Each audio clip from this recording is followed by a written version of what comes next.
दिल्ली में विधानसभा चुनाव अब अपने अंतिम चरण में चल रहा है। राजनीतिक पार्टियों के उम्मीदवार दिल्ली में जोर शोर से प्रचार कर रहे हैं। ऐसे में प्रत्याशी जनता के बीच जाकर अपने पक्ष में माहौल बनाने की पूरी कोशिश में जुटे हुए हैं। इस चुनाव के लिए जेल में बंद प्रत्याशी भी चुनाव प्रचार के लिए गुहार लगा रहे हैं। इसी कड़ी में दिल्ली दंगों के आरोपी और पूर्व पार्षद ताहिर हुसैन की रिहाई पर सुप्रीम कोर्ट में 2 जजों ने अलग अलग फैसला दिया है। आइए समझते हैं क्या है पूरा मामला। दरअसल ताहिर दिल्ली विधानसभा चुनाव में AIMIM की ओर से मुस्तफाबाद विधानसभा क्षेत्र से प्रत्याशी हैं। ताहिर 2020 में दिल्ली में हुए दंगे का आरोपी है। ताहिर ने केजरीवाल की तर्ज पर दिल्ली विधानसभा चुनाव में प्रचार के लिए सुप्रीम कोर्ट में याचिका डाली थी।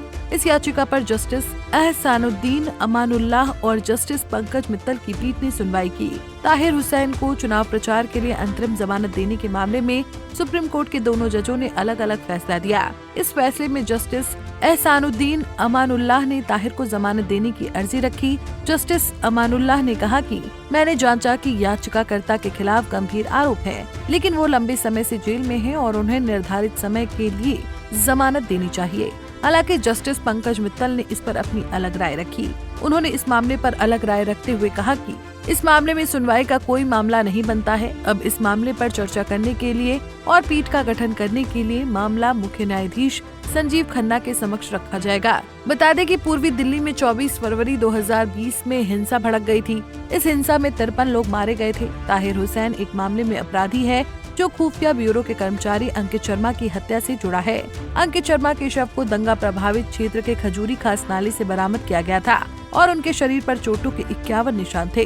इस निर्मम हत्या मामले में हाईकोर्ट ने जमानत याचिका पर रोक लगाई थी, लेकिन इसके बाद सुप्रीम कोर्ट में ये मामला चला गया। लेकिन दिल्ली हाईकोर्ट ने 14 जनवरी को हुसैन को AIMIM के टिकट पर मुस्तफाबाद निर्वाचन क्षेत्र से नामांकन पत्र दाखिल करने के लिए हिरासत पैरोल प्रदान की थी। वहीं दंगा और हत्या के आरोपी ताहिर हुसैन के टिकट देने पर भी बवाल मचा था। AIMIM पर हिंसा में संलिप्त आरोपियों को टिकट देने के आरोप भी लगते रहे हैं, लेकिन भारतीय राजनीति में ये ऐसा पहला मौका नहीं है जब इतने गंभीर आरोपी चुनाव लड़े हों। गंभीर आरोपों में जेल में गए लोग अक्सर चुनाव जीत कर भी आ जाते हैं। हाल ही के लोकसभा चुनाव में कश्मीर में इंजीनियर राशिद और पंजाब में खालिस्तान समर्थक अमृतपाल भी चुनाव जीते थे, लेकिन AIMIM दंगा आरोपियों को टिकट देकर सीधे तौर पर इनका महिमा मंडन कर रही है।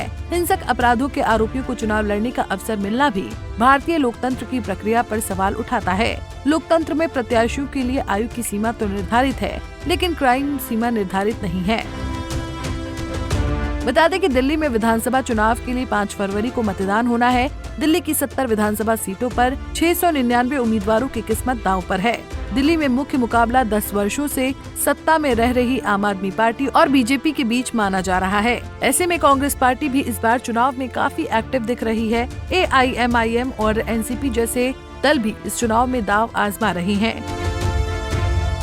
बहरहाल सुप्रीम कोर्ट ने ताहिर हुसैन की याचिका पर असमंजस वाला फैसला दिया है, लेकिन असली मुकाबला जनता की अदालत में है। इस बार मुस्तफाबाद की जनता पर यह फैसला निर्भर करता है कि वो किसे अपना विधायक चुनकर भेजते हैं।